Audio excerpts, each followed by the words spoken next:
We are 24 years plus in marriage. I am yet to fully understand her. And we are 24 years of staying in the same room. It's forever. Patience is forever. So therefore, wherever your patience stops is where your marriage ends. If your patience ends here, your marriage ends here. Marriage is two patient people staying together. To build a home, therefore, you must cultivate patience. Nobody is just patient. You learn it.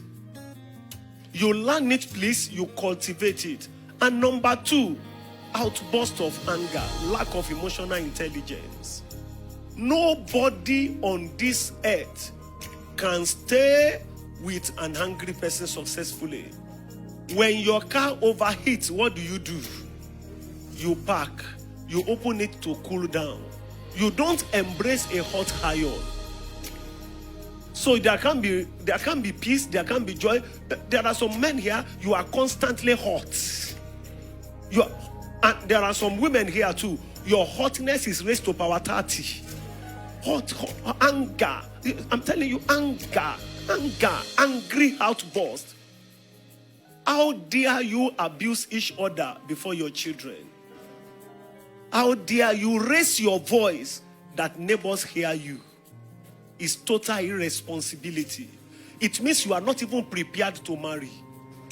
How dare you raise your voice on each other? It's to show you lack capacity for emotional intelligence. I'm telling you, how dare you throw tantrums? How dare you jam the door and slam it? And even when we do that, it makes the other party more distant from one. Isolation, withdrawal. The more we do throw tantrums, we do all those ones, the intimacy you are looking for get further from one. When you slam the door on your spouse, slam the door, bam, and scrap. Shit. You don't eat the food. No food. You marry shit. You are married to scrap. The person you pay the dowry is scrap. So you've gone to pay for scrap to come to your house. You don't know what. You are not emotionally intelligent to marry. You are a boy. Immature. You are immature. You are not. You are not emotionally stable to marry. Thank you, sir. Did you hear that word on patience? Capacity to bear and tolerate without reacting. It is staying power. Patience is not to be slow. It's not to be slow. It's a virtue that depicts maturity. It's a virtue. You don't speak just because you feel like. You are able. You don't want to eat, but you eat. Yes, sir. Even if it is beans, you eat it.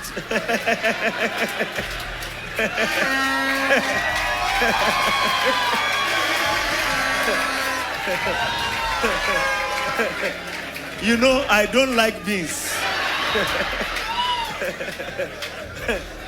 You know the truth. Because of the way we were raised, there are two things, gari and beans. I hate them that if I don't eat them the next 50 years, they are in my blood. You know, as you are looking at me now, beans is in my blood. Gari, when we were growing up, we ate beans to the extent that as God began to give us some money, the smell of beans. I was like, no. So we were closing from office one day. I told First Lady, I said, baby, quickly go home. I want to eat good food. I'm tired tonight. Let me eat good food. And please don't cook beans. I told her. She went home. As I was climbing, I was hearing the smell of beans. Burnt. It was not even being cooked. It was already burnt.